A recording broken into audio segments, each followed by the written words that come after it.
Ukraine's President Volodymyr Zelensky says that Russia has launched around 120 missiles and 90 drones in what he calls a massive combined airstrike on his country's energy structure. Well, the Foreign Minister, Andrei Sybiga, says that Russia launched one of the largest air attacks with drones and missiles against peaceful cities, sleeping civilians and critical infrastructure.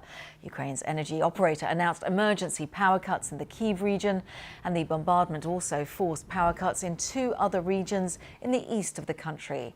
Well, people in the capital made their way to underground stations to shelter from this assault. Russia's defense ministry claimed that it attacked facilities that support Ukraine's defense industry.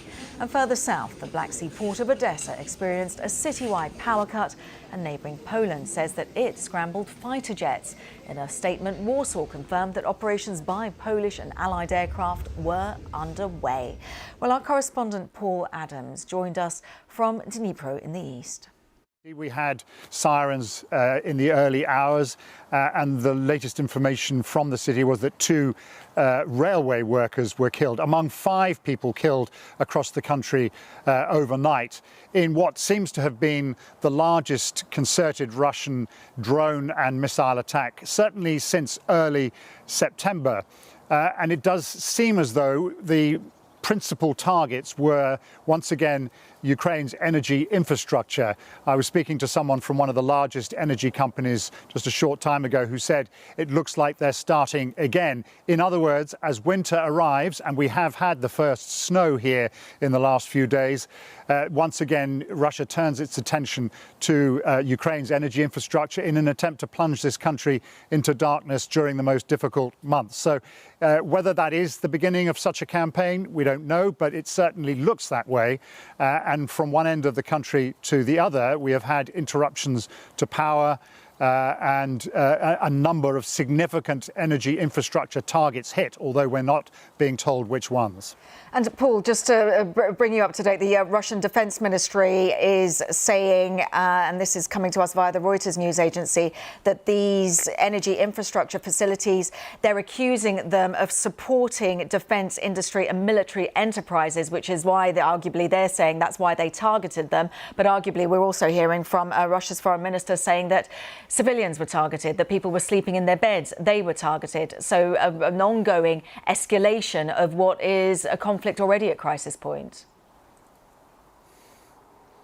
Yes, I mean, what keeps a country going? It's the energy generating facilities, and that keeps people warm. And it also, of course, enables the country's industries, including their military industries, to keep functioning. So you attack the power infrastructure, you affect the entire country.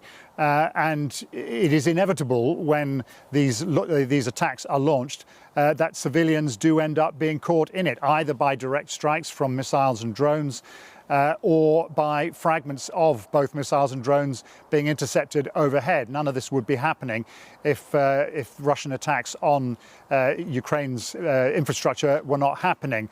It is part of what one senses is an effort by both sides to try and maximize their positions ahead of what is widely anticipated to be some change in US policy once Donald Trump takes office early next year. We're seeing the Russians gradually edging forward along the eastern front. And we're seeing the Ukrainians clinging on to that tiny fragment of Russian territory in the Kursk region.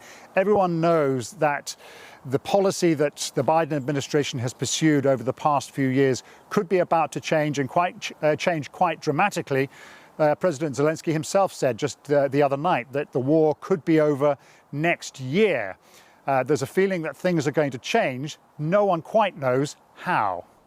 So Paul Adams there, who joined us a little bit earlier on, he was in Dnipro in the east of Ukraine.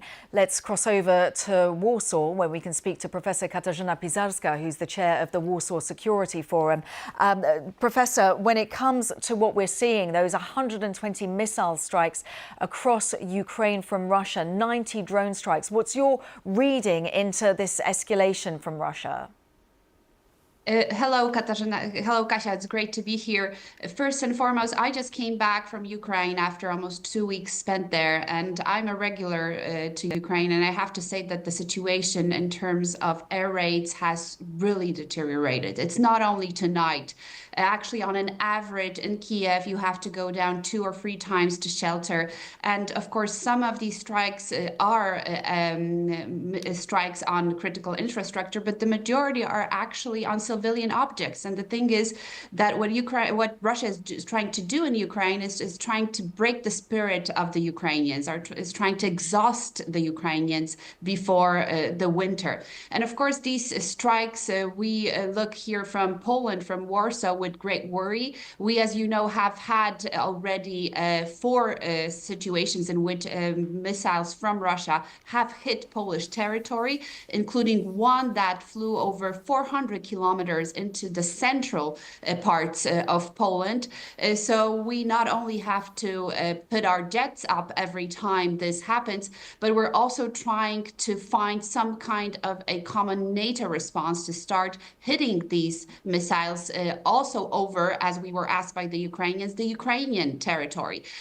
So we are in a situation today where definitely much more has to be done together as an alliance in NATO. Poland is ready to act, but in order to act, we need to have a number of green lights coming from the United States and other NATO member states.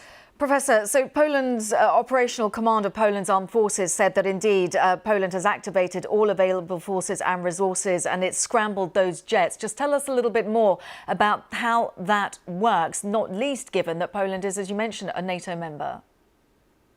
So, of course, we have a large monitoring mission of our airspace, but so far we have not been shooting these missiles down.